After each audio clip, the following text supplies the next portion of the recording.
You're listening to Disrobing the Mosh Pit, a dissection of music and popular culture, with your hosts, Pete and Tom. What's up?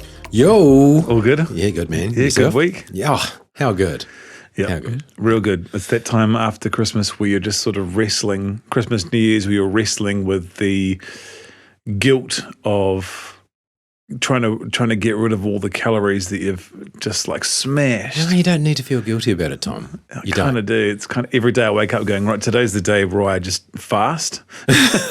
And then I have a bowl of crunchy nut cornflakes. Is every day just Ramadan for you?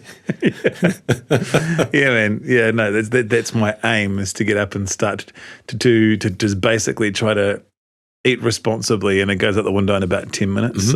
I'll get there slowly anyway. Oh, I feel your pain. Yeah. But good working week for you? Yeah. It's just work. Yep. Yeah. True. Yeah, it's that kind of thing. We're lucky enough to be enjoying the sunshine here in Hawke's Bay anyway. Definitely. Yes. Tell me, Tom, were you any good at maths at school? That's a good question. I think I could have been, but I struggled with which rules to apply to which problem, I reckon. I could do it, but I could never remember when to apply the right thing.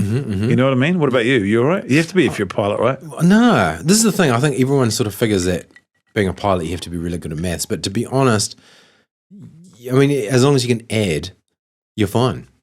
Oh, well, that's me out. Or like very basic multiplication, and division, but really basic. And I'm not talking like complex equations. No, you don't do that. What is it? Because I'd always heard that you had to be awesome at maths to be a pilot. No, you don't. Like the things you use on a day-to-day basis, I don't really think that you really use a huge amount of stuff. I mean, you do obviously use a little bit of maths, but stuff that kind of like figures out okay, but. Obviously, anything more technical, just use a calculator. So I can never never figure out no, you can't use a calculator for these exams. Like, why not? Like in day-to-day life. Weirdo. I know. Yeah. Is it like, you're going to be stuck in the middle of the Sahara Desert and you've got nothing? Funnily enough, I actually kind of feel like if I had been permitted to use a calculator, obviously I would have passed. Terrible. Yeah. No, I would have passed. I would have done really well if I'd been able to use a calculator. So, in summary, then you would have been good at maths. Yeah, if you were allowed to use a calculator. Those calculators were really full on, though. Yeah, scientific calculators is something you have else. To remember how which buttons to push and which orders to so you can save it. That's the thing. That's what makes it so hard. Cosine. That in itself is like, as soon as I heard it and learned about it, it went straight out the other ear when I left that classroom. Sokotoa? Yep. But I don't remember how that's bringing up some dimly lit memories there. I just still don't understand how it applies to things. Yeah. I think if people explain to you that like maths was a way of describing shapes in a lot of ways. Oh yeah. Then you go, okay, that's cool. Like, I'm sort of, you're trying to derive a sort of a shape or something from this maths equation. Yeah. Not that I know anything about maths, really. But it's kind of a little bit like seafood, I reckon, when people who love seafood, when they talk about it, like people who like oysters, and they're like, oh my God, you put it down, it tastes like caramel, oh, it's so amazing. And you struggle to go, if you don't like oysters, you're like, I'm not into it. I don't get why you're so passionate about it. But then when you meet someone who's into maths, like really into it, same kind of thing. Like they think that maths is kind of like eating carrot. Well, they can see the beauty in it, I think. They can see the good stuff. Yeah. And I think a lot of us mortals kind of struggle with that. I think we sort of apply it in a day-to-day life though, maths in general, whether we realise it or not, it's sort of like quite prevalent just in nature itself. Yeah. Well, why do you ask about maths, Pete? Well, I thought we might discuss that as a topic this evening, Tom. Why don't you introduce what we are going to talk about tonight? Beautiful segue. Well, it's pretty much, there are parallels between maths and music, really. They're not often talked about because it can get quite technical. It can get kind of quite heady. And I thought it could be kind of a cool idea to maybe discuss them in as basic terms as possible, really, how music and maths relate to each other. And are there parallels? Is maths used in music? And the answer would be, a lot. We count for starters, all that kind of stuff. But it's actually used for a few different. I want to talk about the pulse of music and how we measure it with maths, and then you've got some things to talk about as well. And yeah, basically rhythm and meter are kind of like what I wanted to discuss actually, really, because I kind of feel like it's one of those things with regards to music that people. So if you get someone who's like a casual listener and they're just like, okay, I had the time of my life. Oh, great song. And that's like, the melody and the lyrics are just like zoom straight in there for most people. But I kind of feel like they are subconsciously getting this count in their bodies, feeling it 1, 2, 3, 4, 1, 2, 3 with that song anyway. And subconsciously, you think? What's that, sorry? Like a subconscious sort of Yeah. feel Well, it's kind of like, it's like dancing, right? I suppose it's kind of like you're internalizing this thing. And with most of these songs, I guess like 99% of pop music, it's underpinned by this like 4/4 meter, which is like gibberish to people who aren't used to talking about it. Well, explain what 4/4. What does 4/4 mean? Tom? Okay, well, without getting, because this is the thing, when we start talking about music theory, I think people can switch off, which I totally relate to and understand. But what it's saying is there's basically a pulse that's like 4 with this music. And so if someone counts, I like to think of it, it's a good way to explain it as if someone's counting it in. Okay, here we go. If we're counting in Come Together, all right, by the Beatles, and it's going 1, 2, 3, 4. So that's like 4 counts in. And if you basically, the way to work it out is that most stuff's in 4 anyway. And so you identify the start of the pattern, which is what we all do. And so when it come together, it's like bom, bom, diddle, diddle, diddle, diddle, diddle, bom. And that's the start there. Bom, dum, diddle, diddle, diddle, diddle, diddle, bom, dum. And we can all kind of feel that, I think. I think most of us can do that quite naturally. Definitely. And do you think in a lot of those sort of like popular songs that they put a lot of like emphasis or accent on that sort of first pulse or first count, so it's as easily identifiable as the first beat of the bar? Well, in some ways, it's a little bit like a tricky melody. You know what I mean? So if you have a melody where it's like diddle diddle diddle diddle diddle, and people are going to be. Look, I can't remember that. I can't really sing that myself. It doesn't really stick. So it's less of an earworm. But I think in general, they would give you this very clear, like this is the downbeat. Boom, boom, diddle-a-dee, boom, boom. And you have this movement where it goes down to that sort of downbeat. And if you take any other riff, for example, like you might have something like a Back in Black. Boom, da-da-dun, da-da-dun, da-da-dun, boom, da-da-dun. And so we can hear where the boom, that's like the one. And so if we want to work out the meter of something, we don't need to, but we're just doing it for the sake of analysis with this, and we figure out where that one is. So, can you think of a song now, for example? Like, what's something off the top of your head? Off the top of my head, yeah. Well, you really put me on the spot here, Tom. What have you been listening to lately? How about just Veruca Salt's "Leave Me Lying Here"? Okay, you have to sing it because I can't remember that off the top of my head. 1, 2, 3, 4. Leave me, lying here, I don't wanna, leave me. So I suppose that's 4, isn't it? No, actually, that sounds like 6. Oh, is it? Yeah, it sounds like 6. So that completely balls it up. It sounds like 4. The counts are 4, but it's in like a 6, like a 1, 2, 3, 4. It sounds like it's like in a 3-bar form. Yeah. So would that be right? Yeah. Bomb, 2, 3, 4. Dun, dun, dun, dun. 1, 2, 3, 4. Bomb. Is it in like 3 bars? Yeah, 3 bars. Okay, so we can get too complicated here. But essentially, I think when it comes to music and how I kind of relate maths to music, it's kind of like there are these, if you think of it like zooming out, so there's the count of like the riff. Let's call it the riff. So if it is something like Back in Black, let's just use that. So there's a boom, da-da-dun, da-da-bum, da-da-da-ga-da-da-bum, and that's 3, 4, 1, ga-dun-da-dun-da-dun-da-dun. We know that's where the 1 is. But then if we zoom out a little bit, that riff is longer than that. Bum, da-da-dum, da-da-dum, da-da-da-da-da-dun, da-da-dun, da-da-dum, ba-bum, ba-bum, ba-bum, ba-bum, bum, and the whole riff starts again, when we sort of zoom out there. And then we zoom out again, and I won't sing this whole part, but then we can hear that so with that bomb, da-da-dun, da-da-dun, we can hear that it's 4 counts. I think most people will be like, okay, well, this has been divided up into 4s. Yeah, really. Yes. So it's basically just part of a bigger picture, or part of a bigger story or narrative, I guess you could say, about it. The song. Yeah. And so you can view it like counts. But it's made up of little 4s, like a jigsaw piece. That's right. Yeah. Let's call them counts, I think. Like dancers do that, eh? And 5, 6, 7, 8. Yeah, but we can call them counts. But I guess the the musical term for it is beats, or the value of the notes. But that's in 4. So we go 1, 2, and the count, how you count something in kind of gives that away.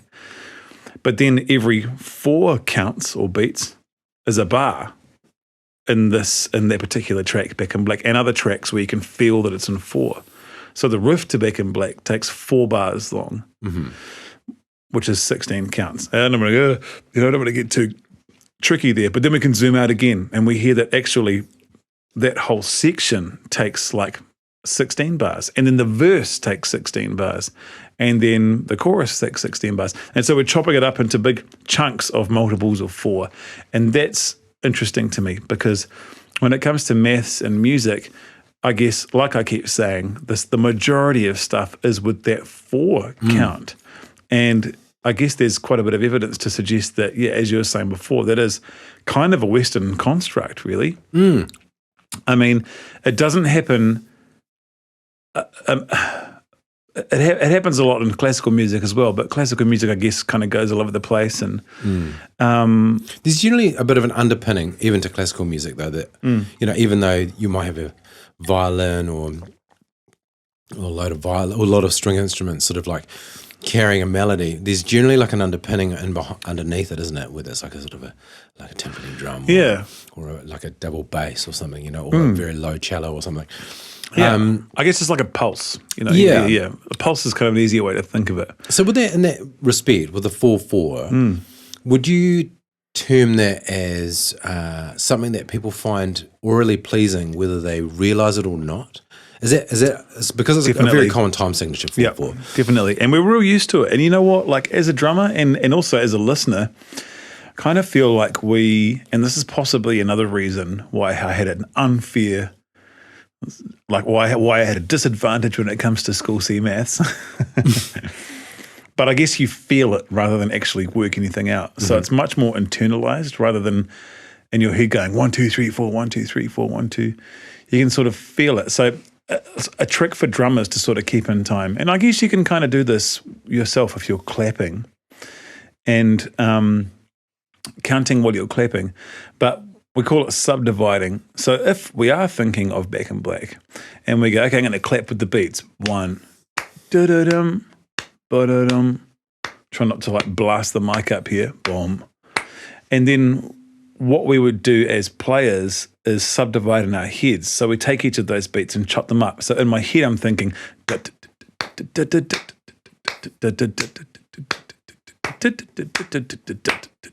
that's called subdividing, and it's something that I guess we feel rather than count. We're talking about music, not the real estate.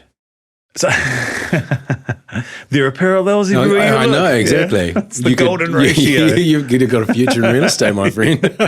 Yeah. Already thinking about subdividing when you listen to this. But what I'm sort of saying is that it's more a physical thing, I guess, than like a cognitive, if that makes sense, The thing is that, do you think it's people find it a bit confronting though? Because I think humans innately feel rhythm generally, right?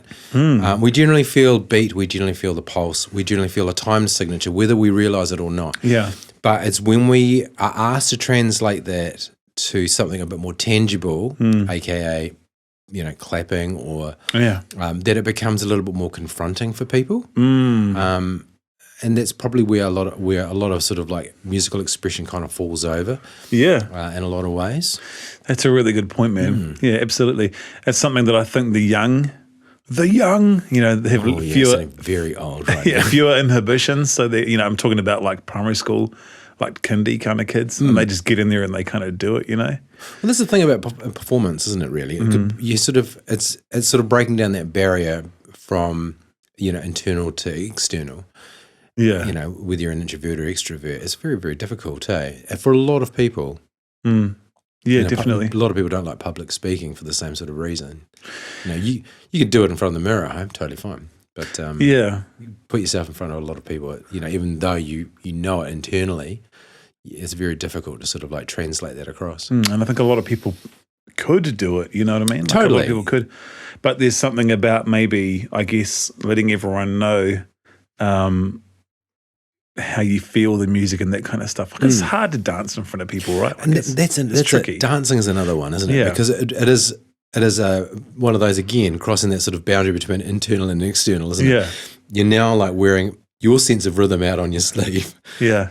Although in saying that, yeah. I think I've got quite a good sense of rhythm, Tom, and that translation is terrible when it comes to dance. So people think that guy's got no rhythm whatsoever. I think that, essentially when it comes to dancing, what I know is that you kind of need to practice moves.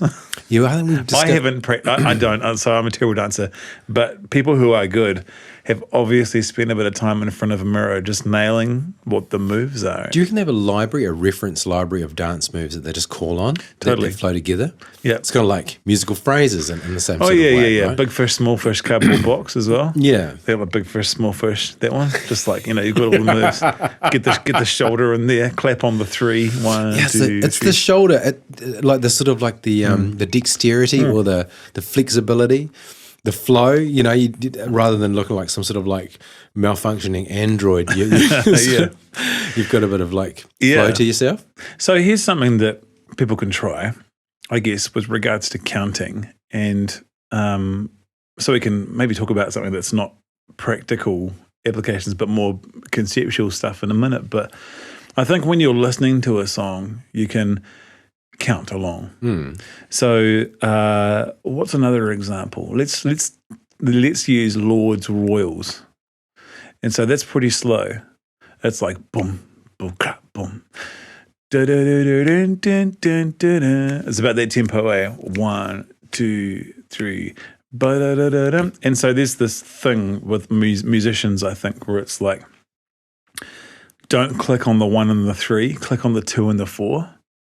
So What's that? Well, it's generally seen as to be like not as hip to clap on the 1. So with jazz, for example, if we take a track like Summertime, and it's so you're summertime and the wind and so there's clapping on the 2, 3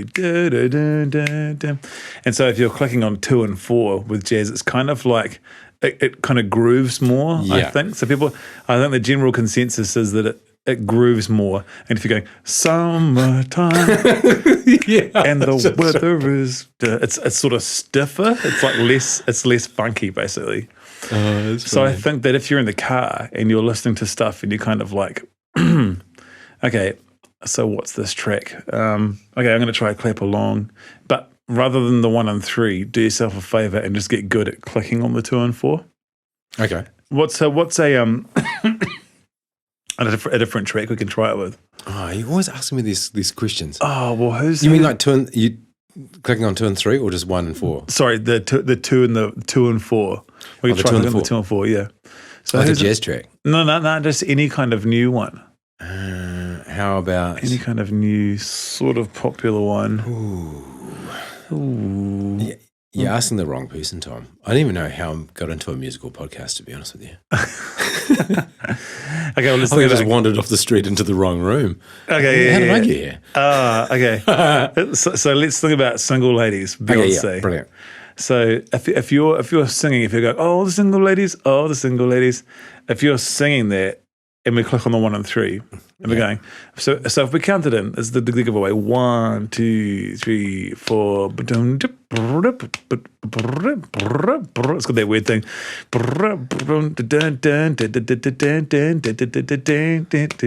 It's got her singing, you know. And then it goes into the chorus. 1, 2, 3, 4. If you want it, then you should have put a ring on it. So if we're clicking on, that's actually kind of a hard song because it starts on these offbeats. But for an example, if we just take all that, the single ladies, that part there, and if we're clicking on the 1 and 3, and we're going 1, 2, 3, 4.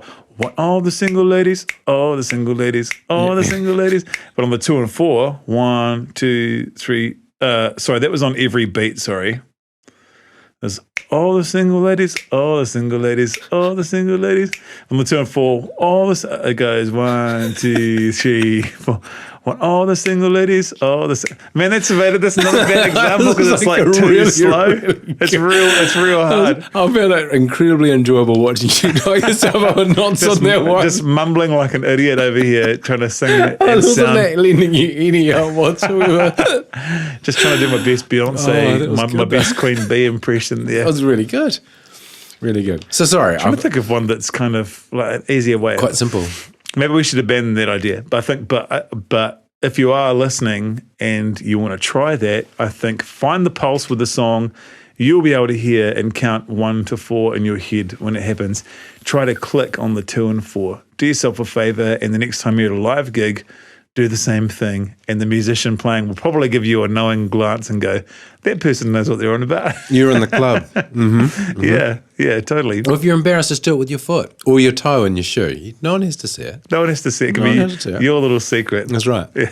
Totally. And if you're like ballsing it up, that's totally fine too. Absolutely. Yeah. So what about some conceptual stuff with regards to maths? Hey, look, I was just, I've just written a few things down here, Tom, about music and maths and sort of their relationship with each other. We sort of touched on at the very beginning about whether if you have a reasonable grasp of mathematics, you tend to have a reasonable grasp of music. And certainly musical theory anyway, because I think, correct me if I'm wrong here, but a lot of musical theory sort of hinges around an innate ability to figure out sort of like gaps between things and, you know, that sort of thing. The notes that are pleasing are generally within a certain range of each other. You know, you can work that out mathematically, like where they're going to lie, the notes that are actually quite pleasing, particularly when it comes to things like harmonies or just melodies in general, where melodies sort of climb. Like, you know, you wouldn't like a pleasing melody, you know, generally with like the sort of fourth sort of arrangement, you know, that sort of kind of carry on. Can you explain what a fourth is for the listeners? Well, you're probably best. You're the man of knowledge. Well, no, I mean, like it'd be good. Yeah, it'd be good if you could explain it. Like when you... I'm trying to think of the best way to explain it. I'm really terrible with music knowledge. I just have to figure out. Well, I don't think you're terrible. Like that. Yeah, that's right. Yeah, yeah. Dim dim. So 1, 2, 3, 4, singing up a scale. Yeah, and that's totally. So that's a good way, I reckon, of explaining it. You know, when it comes to an interval there, 1, 2, 3, 4. How to get to the one in any given song, or identify what the one is probably something that's a little bit tricky for what we're talking about with the podcast. Are you talking about the home note, the key? Oh, the home note. Yeah. Not the rhythm, sorry, but the melody. Yeah. Mm-hmm. So just to clarify, you're taking it out of the rhythmic now, and then you're putting it into the melody and how the melody is kind of constructed. Yeah, totally, man. And what are your thoughts on some of that sort of stuff, conceptually anyway? Yeah, I think that there with regards to maths and music and conceptually. Yeah. Well, it doesn't go past rhythm much for me because that's been the focus of kind of what I've done for quite some time. But I have heard a couple of theories around the whole reason why four is such a prevalent part with Western stuff. I mean, we started talking before, like, it does seem to be with the majority of Western music, this 4/4 thing. Apparently, well, from what I've read anyway, the numbers 1, 2, 3, and 4 are looked upon as sort of perfect numbers. I have no idea why, but mathematically they're they looked upon it as quite perfect.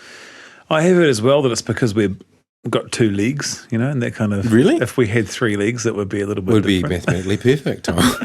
But then again, we do have things in 3, like the waltz, for example, So anytime you hear a waltz, every single waltz, if you go, okay, I'm going to count myself in, and you go 1, 2, 3, 4, you're going to be wrong because they're always in 3, like by definition waltzes are. And I think that's got to do with how they're danced, right? Yeah. Because you can't get jiggy with a 4/4 in the same way that you can with 3/4 or waltz. Would it seem too stiff if you're trying to do like a 4? I don't know why. Maybe it didn't have the same kind of sway or something. Hey, and do you reckon that's in the same sort of vein as 2s and 4s in jazz? A 3 and a waltz also has that same sort of swagger. Yeah, totally. Yeah, it's interesting. Why? Because this is the thing. Like you touched on before, how 4/4 is sort of like a Western construct. The sort of idea of a 4/4 is a Western construct anyway. Because people that have had no idea about musical theory and they just sing from the heart or dance from the heart, they've got no idea what actually 4/4 is, but they innately feel a 4/4 potentially. Yeah. If you broke it down and you listen to it, you go, well, that's 4/4, right? Yeah. I don't know where I was going with this. You're talking about how it was a Western... Oh, yeah, the Western construct. Yeah. In the same way, I suppose, is that like a 3 for a waltz and a 2 and a 4 for jazz is the same sort of idea that it's kind of a Western construct for the feel of it anyway. Yeah, yep. Yeah, totally. But then again, I guess you have some world music that's quite different again as well. And really, I mean, I don't want to alienate listeners by getting too far into it because it can get kind of... I'm aware that I can get quite enthusiastic about it. You've got a passion for it, Tom. But I'm the only one in the room. A lot of the time I am, yeah. So I'm thinking of ways that it can sort of be turned into a practical kind of fun activity where I guess you can... Instead of worksheets. Well, yeah, I guess what I'm saying in your car and you're hearing something and you click, it's kind of like you're doing maths in the music without kind of knowing it, and then you're like, oh, fancy that, I actually kind of can feel where the music is and that kind of stuff. Often it's highlighted by a melody and that kind of thing as well.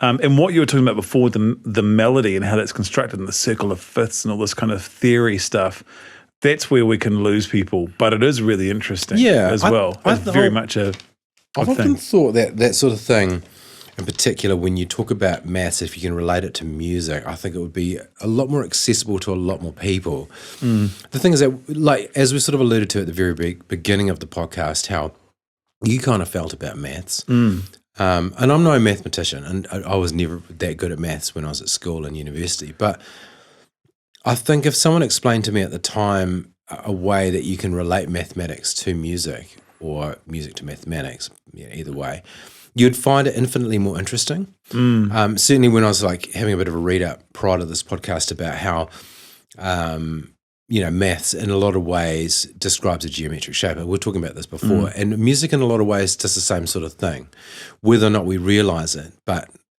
it is there. And if you plot it out, say, for example, a musical melody, it could generally plot out a geometric shape or even rhythms in the same way. And I think those sorts of things that make it more interesting, in terms of mathematics rather than music, because I think most people find music interesting anyway. And I think what you're talking about is like a real fundamental of teaching that I think with the way that I was taught maths by the particular teachers at high school who were great, but I think I was kind of a special student where I was kind of like, I needed to have that, like how can this be applied so I could remember it. It's the application, isn't it? Yeah, totally. Yeah. And I think if there was something like, okay, this is how it translates into other stuff that's relevant to you, then I probably could have. It's the same with, I think, with pretty much all subjects, though. If you can't find a relevancy, to anything. But I can still remember about Corinthian pillars and the different kinds of pillars in classics for some reason. I think at the time I was like, I'm never going to remember this. I promised myself I'll never remember this. And like, that's the only thing I remember is Corinthian pillars. Amazing. Yeah, true. Yeah, I mean, I do have a friend, like a good friend, and he kind of believes that you should study maths when you study music. And he's kind of really into coding music through coding. I know I said the same thing twice, but he's really into the sort of open source platforms online where you can essentially write code and it generates tones and you can tell it what to do, the code to do. And I think he thinks that he sees maths as being like a logical extension of the musical language. Yeah, I've heard that actually. When I was saying that music is sort of like considered as sort of like a fifth branch of physics or a fifth branch of maths, in the same sort of vein, I guess. I guess part of me is kind of like, if you say that, then I'm so shit at maths. Then, it's but are you, Tom? Are you shit at maths? Well, with 99% of it, I think, you know what I mean? Like it's kind of like, you're probably like terrible at like solving your calculus equations, but you're good at playing the drums. So like, in your own way, you're very good at maths, right? So, well, there's not to the classical Victorian sense of maths, but yeah, I can't balance a checkbook. Well, who can these days? I don't even actually know if I've ever done that. Does anyone even own a checkbook? No. But I do get along well with my accountant. How do you balance a checkbook? I don't actually know what that's about. What is balancing a checkbook? I don't know what that is either. Is that like when you take, because with a checkbook, is there a thing on the left where you kind of take note of what you've written a check for? Yeah, like when you rip them out. Yeah. And like you've written the amount or whatever on it. Yeah. And at the end, do you like tally it up and go, well, this is how much I've actually spent? Yeah, I think so. And that's meant to balance with how much you have actually spent? Well, that's weird though, because how could you get that wrong? So what's balancing a checkbook? I don't know. Because need to ask can you balance a checkbook? It's like, well, you can't not if it's what we're talking about. Yes, I can balance a checkbook. Yeah. In my own special way. Yeah. So I guess I'm kind of like, because I know that I, pretty much failed School C maths. Oh, didn't we both? Oh, yes. Did you? How'd you fail it? I think I passed School C maths, but only by the skin of my teeth. Okay. But I do remember at university, I think I got a D- for mathematics. I did an advanced mathematics paper and I was terrible at it. But I thought that was really rubbing salt into the wound because D, you failed. Okay, fine. Yeah. But D-, you really failed. Well, funnily enough, with maths there, because when I started a doctorate, they sort of put you in this sort of induction process with a bunch of other doctoral students. And I was with this guy who was doing maths. And we were talking about it, and this is a few years ago now, but I was sort of saying to him, so how's it all going? And he was saying that with a maths PhD, it's so hard because it's like you basically have to challenge really solid theories, mathematical theories and rules and that kind of stuff. And you have to find like a gap and try to plug it with some kind of maths. Okay, wow. So it's real hard because you just have to basically go searching for this thread, find it, hang on, and then just write a whole thesis about it and work out this law and theorize it. And what happens if you go down a rabbit hole of being completely and utterly wrong? I think that they're all terrified of that because he said to me that, and you've heard of this imposter syndrome? You've heard of imposter syndrome before? No, what's that?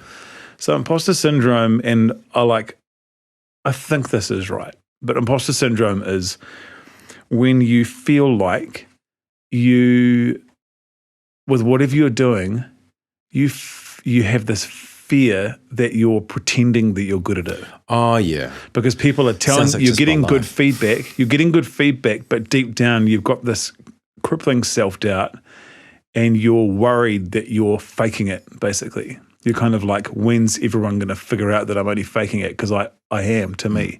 So it comes down to insecurities and self-doubt. And often the case, it is a syndrome and it's not the reality. The reality is that you're amazing at it. And with a maths PhD, you'd have to be like amazing at maths to even get that far.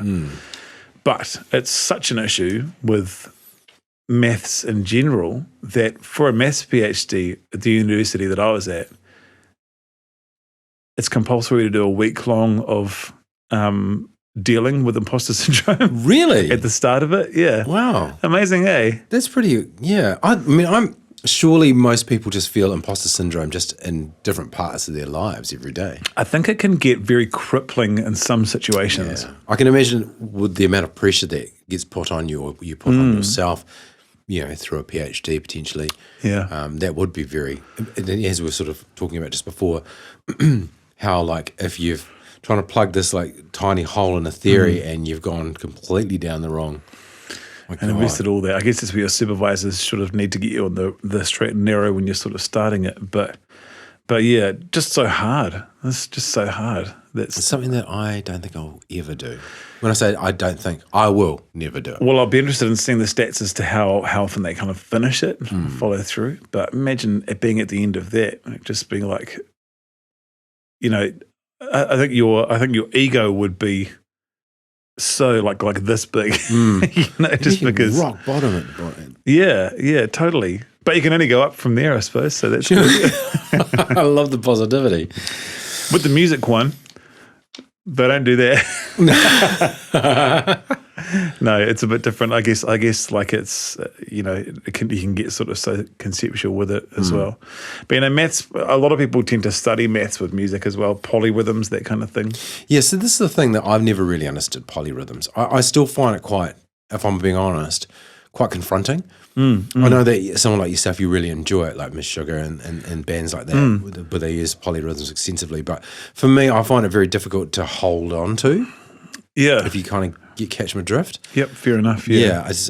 And for someone that's probably not so in depth with that type of music in particular, I find it very difficult to get into it. But I know a lot of people love it, and you love it. And for the technicality side of it, I know it'd be amazing enough. It'd be like a magic eye.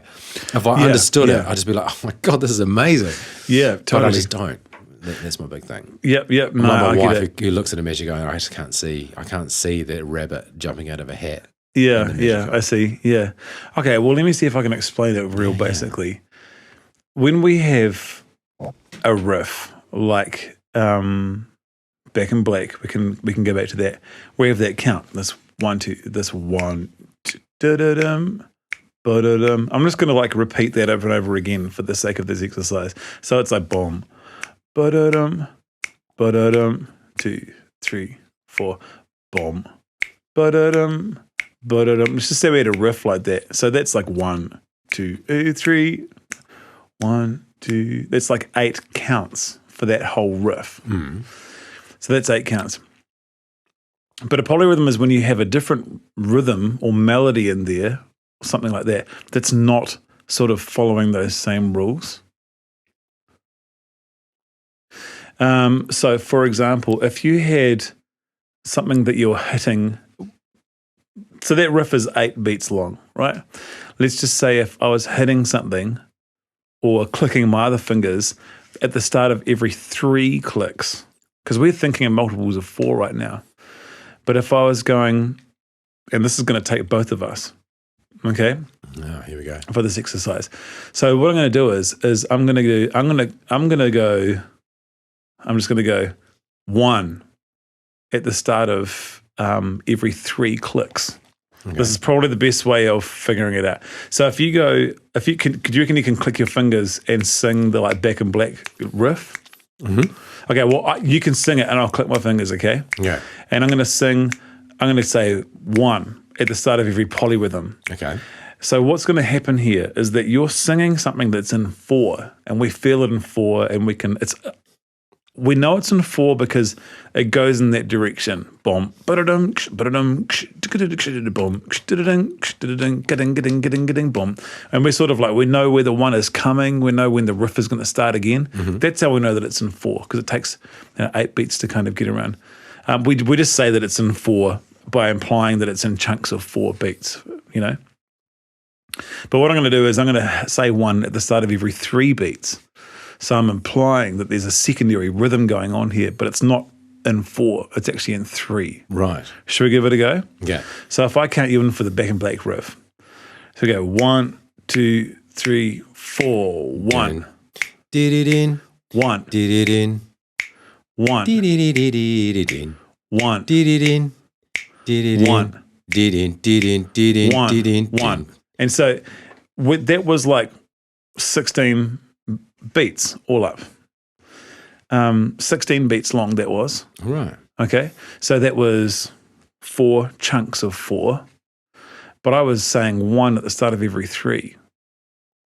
16, 3 into 16 goes 5 times. So we had this 15 beats and then there was 1 left over. So that's why I was like 1, 2, 3, bump, 1, 2, 2, bump, 2, 3, bump, bump. That's why I said the 1 5 times, and then there was 1 left over at the end there. Oh, yeah. So that's a polyrhythm, and that little beat that we had left over at the end is what we call a turnaround. Yeah, right. Like a turnaround. So when a polyrhythm happens, 2 things are happening in 2 different kind of rhythms, but you got to remember that the overarching, the sort of global meter with that song is 4. So it's like Inception for music. Sort of is a little bit, actually. It's 4. Yeah. But there's 3 within the 4. There's 3 within the 4. That's an important distinction, that it's within the 4. Yeah. It's not necessarily happening independently of the 4, because we've got that 1 left over and then it's starting again. And that's the thing I think I find difficult about polyrhythm. When you talk about Meshuggah, for example, it sounds to me like there's 2 separate rhythms going on at the same time. Yeah. And you can hear it. Like if you listen to one in isolation, it's got 1 beat going on. Then you listen to the other one in isolation, it's got 1 beat going on, but you put them together and it sounds like 2 beats definitely going like along with each other. And what I find fascinating is how do you reconcile that within yourself to make that pleasurable time? Yeah, well, I think it's kind of it's a few things. It's kind of admiring the musicianship, which it's not for everyone, but also I think it gives it this interesting momentum. Kind of it gives an interesting rolling over kind of feel like a push-pull kind of momentum. Yeah. It's not. It gives it a certain type of heaviness, actually, which is good. And we take things like this. Another thing that happens, and this might get a little bit complicated, but when you have polyrhythms like that happening, so for example, very quickly, if it goes gut. So what I'm doing is I'm going 1, 2, 3, 4, but then 1, 2, 3, 4, 5, 1, 2, 3, 4, 5, 1, 2, 3, 4, 5, 1, 2, 3, 4, 5, 1, 2, 3, 4, 5, 1, 2, 3, 4, 5. So I'm doing 5 in smaller chunks over that 4 with my click happening there. But it's making some accents in some really weird places. Dan, gang, gang, gang, gang, gang, dan, dan. And so it creates this real weird kind of rhythm with the riff. And that's quite cool. And that the whole style has been built around that, called djent, D-J-E-N-T, which is kind of it's about real down-tuned guitars. That term was coined by one of the Meshuggah guitarists, actually. Oh, really? But it turned into a whole sort of subcategory of music there. But yeah, when you do write like that using polyrhythms, it can come up with some really interesting, really unique sounding rhythmic placements, and it gives it a certain kind of quality, which is cool. I mean, there is an exercise that you can do that's quite basic that can help illustrate it. And it's like if you're clicking with your fingers, and you can try this, all you think in your head is together, right, left, right, together, right, left, right, together, right, left, right, together, right, left, right. And so I'm clicking my fingers together, right, left, right, and then you cut out the right hand. So and then the left hand, or vice versa. So if I'm going right now, together, right, together, right, left, right, and I'm going to cut out my right hand.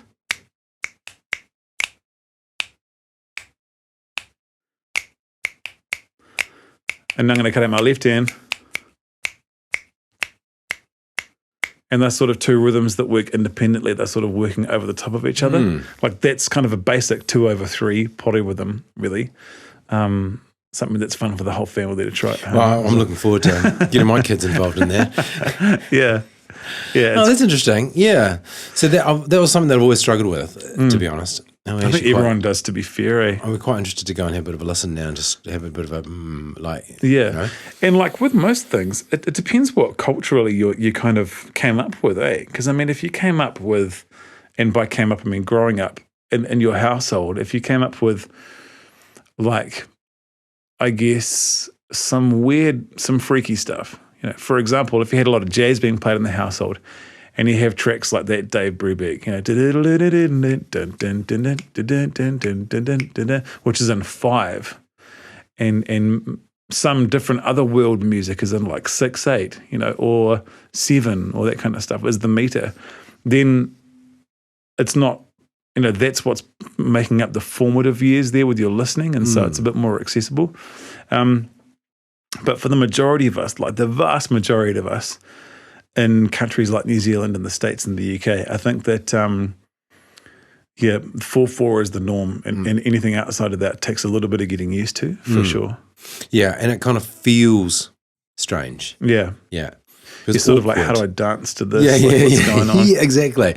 Do you think that's how sort of people judge it? Like, inwardly, mathematically, you're feeling something slightly off, You can't dance rhythmically to it. Well, I think it comes down to familiarity. Like you're used to the cadence, the rising and the falling, and the rhythm of like your mother's voice, for example. You know what I mean? And I guess that's kind of something similar. You're so used to hearing this 1, 2, 3, 4, 1. You're so used to hearing it. The other stuff kind of sounds pretty weird. If people are interested in checking out some real whack stuff, there's this guy called Ivo Papazov, Ivo Papazov, and he's got he's this amazing clarinet Bulgarian dude, and I think like Bulgarian folk music is the most whack stuff that you've ever heard to us, who grew up with 4/4 stuff. Yeah, but basically it's all in these crazy time signatures that don't seem to make sense to other, I guess you might call them people, well, no, just people who haven't heard it before. And it's traditional wedding music in Bulgaria. So, I mean, if you get the chance to check it out, look up Ivo Papazov wedding music, and it's a wedding band. And there's a clip from like the 60s or 70s. And it's his band playing, and it's like nothing that you've ever heard. We'll check it out after this. The Bulgarians will tell you it's the strongest music in the world. What's that? The Bulgarians will tell you it's the strongest music in the world. Yeah.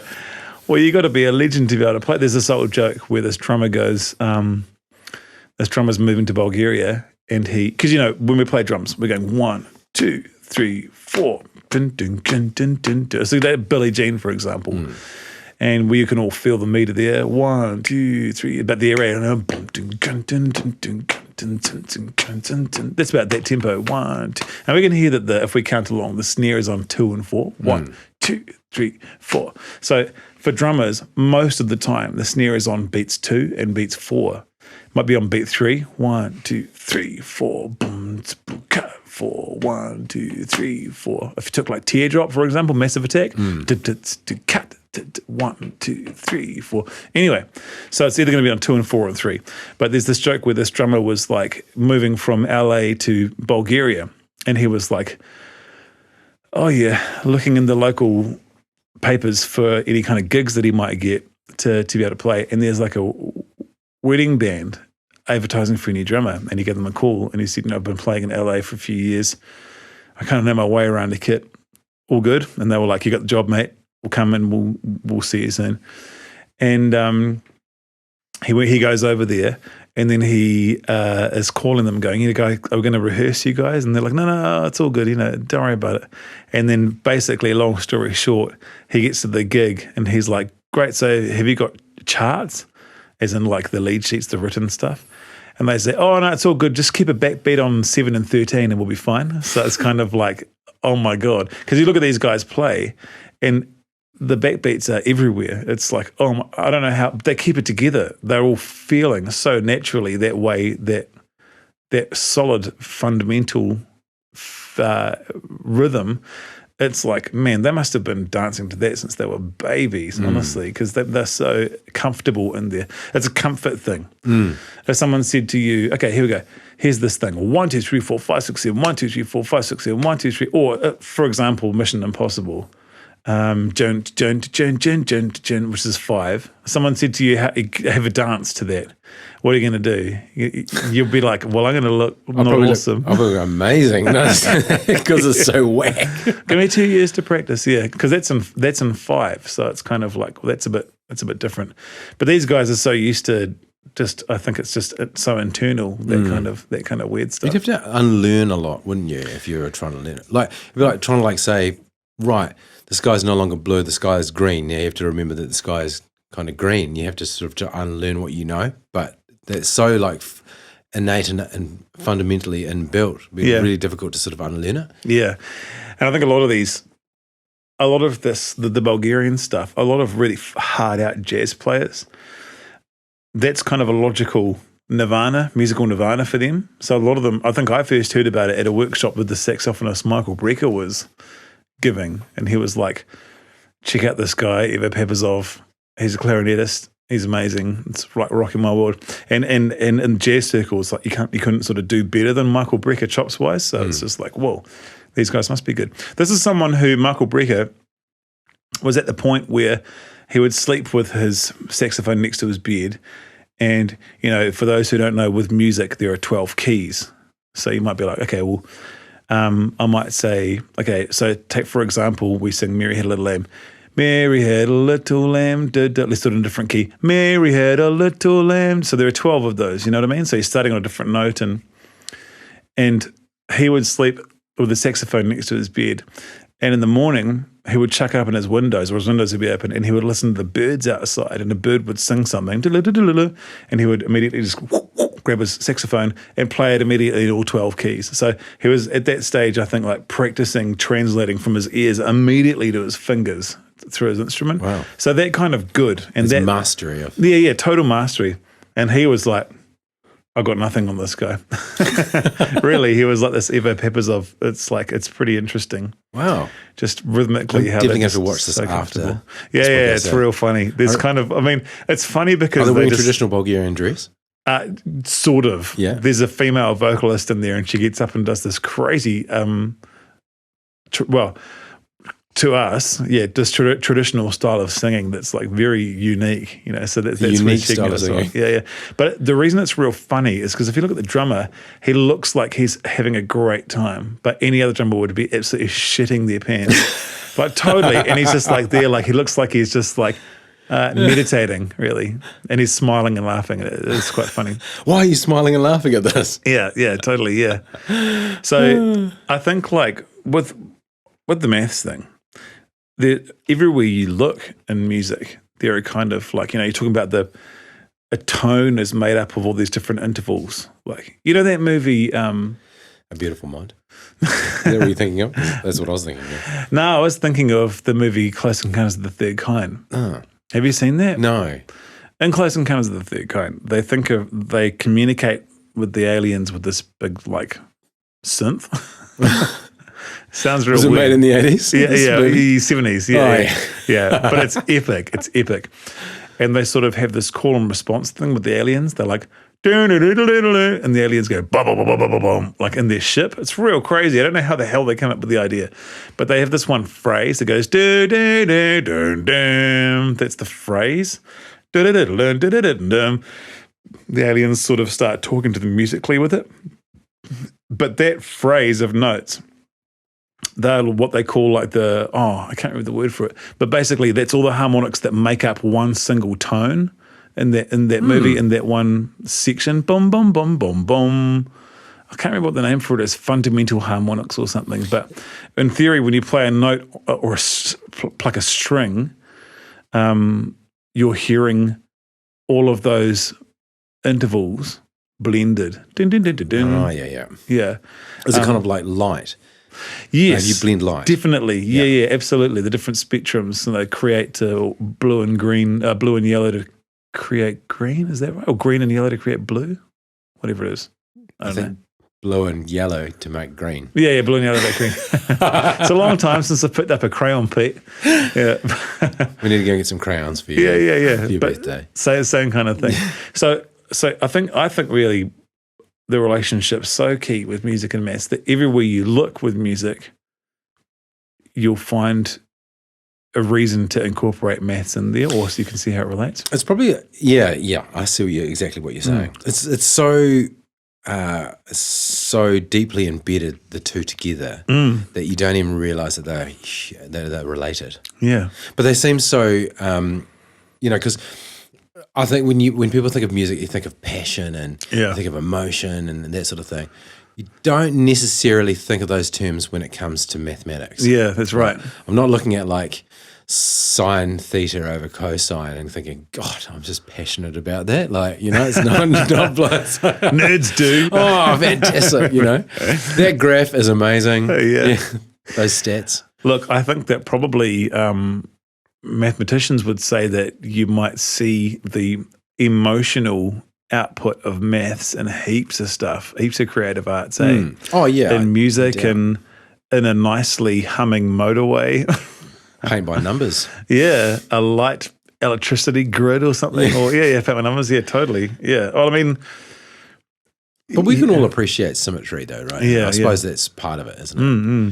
And music is all about symmetry generally. And when we sort of present it with something that's slightly asymmetric, like we were talking about Meshuggah and polyrhythms, it becomes slightly more confronting. Yeah. No, you're right. Totally right. Yeah, man. Yeah, and I guess that's kind of like we have the even meters, like 4 and 6, and the odd ones like 7 and 3 and 5, and that's where we're like, oh my God, that's stepping outside our comfort zone. Yeah, interesting, eh? Yeah. Hey, we should do our tasting notes. Oh, yeah. So we actually, I've finished mine, but I can totally remember what it tastes like. Just sniff it.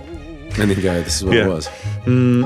So what are we drinking here, Tom? Because you're the master behind this particular concoction. Well, this was a lockdown beverage. Give us a backstory. Get backstory.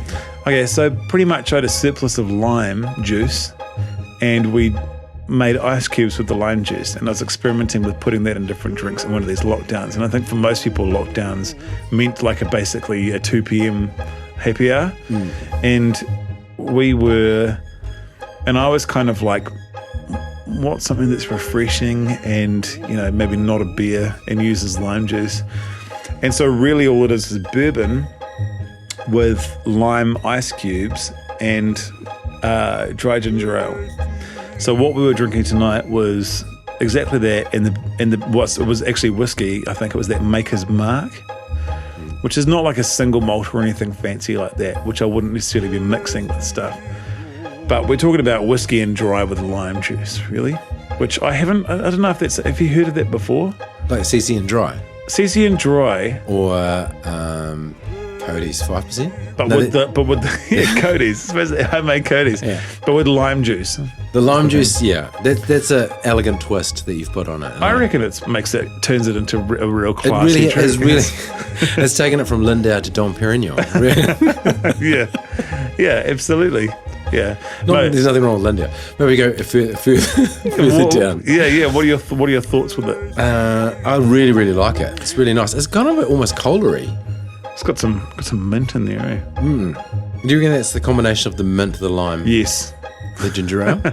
Yeah, I reckon the mint in there makes it cola-y as well, eh? Did you add some cola nut to it? Yeah, it's very cola-y. No, I think that's just the mint, eh? It's really, really nice. I like it. I'm not a big bourbon drinker. Oh, yeah. Bourbon usually gives me a horrendous hangover. Okay. Yeah, so I tend to not drink it. But, you can make them nice and light, eh, with these. Yeah. That's not a particularly strong mix of it. And in terms of a summer drink, it's really nice. It's a hot summer evening. And I'm really appreciating it. Although it is quite cool outside, Tom. So the studio is because it's polished concrete, so it's just like basically a furnace all through the night. Sitting on an induction stove as we speak. Oh, but man. It's delicious. I'm getting, as I say, notes of cola. Nice. Notes of mint. No, it's very nice. I wouldn't go so far as to say it's tropical, but I'm really enjoying it, Tom. Yeah, okay. Well, something that's easy to throw together. And what's a good name for it?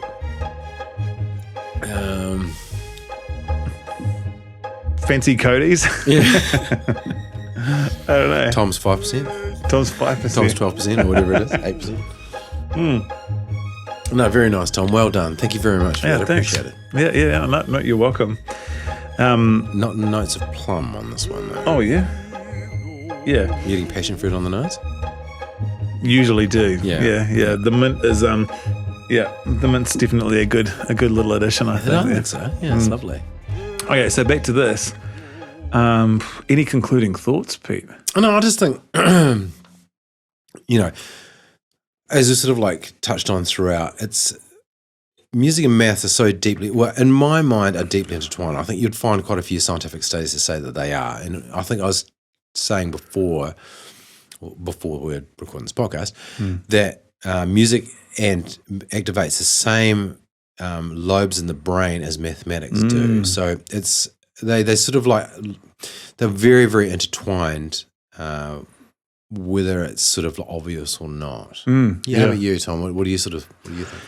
I like that. I like the thought that when you're doing maths, you're just like a subconscious. Sorry, when you're analysing music or listening to music or feeling music or committing music. Yeah, you're basically subconsciously doing maths homework in your head. And that makes you feel good about school cert maths. Yeah. But also, I guess you could essentially write by numbers, and I guess like go, okay, so we're going to go to the fourth, and then the fifth, and then a lot of people kind of do, and I think there are some pretty classic, like there's that what's that YouTube clip of that band that goes through the 4-chord, what's it called again? Axis of Awesome. Axis of Awesome, yeah, that's right. Like every pop song's 4 chords, the same 4 chords. Totally. Well, not every pop song, but a lot of pop songs are the same 4 chords. Totally. And something that's probably important for listeners, a distinction to make, they're not literally the same chords. It's not like D minor to G major 7 or something like that. They have the same relationship to each other. So if we have the same key, which is the 1, and it goes 1 4 2 5 or something like that, or 1 6 2 4, and those are the 4 chords. I can't remember what these ones are, but it's that relationship. It's the mathematical, the interval relationship between the chords that is the thing that people use.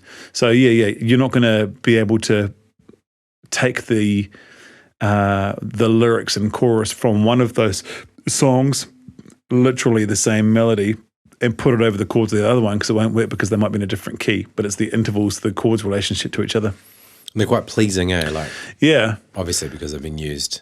What is it? It's kind of like ding, ding, ding. I can't remember. One of them things is that Natalie Imbruglia song, "Torn." Nothing right, I'm torn. Yeah,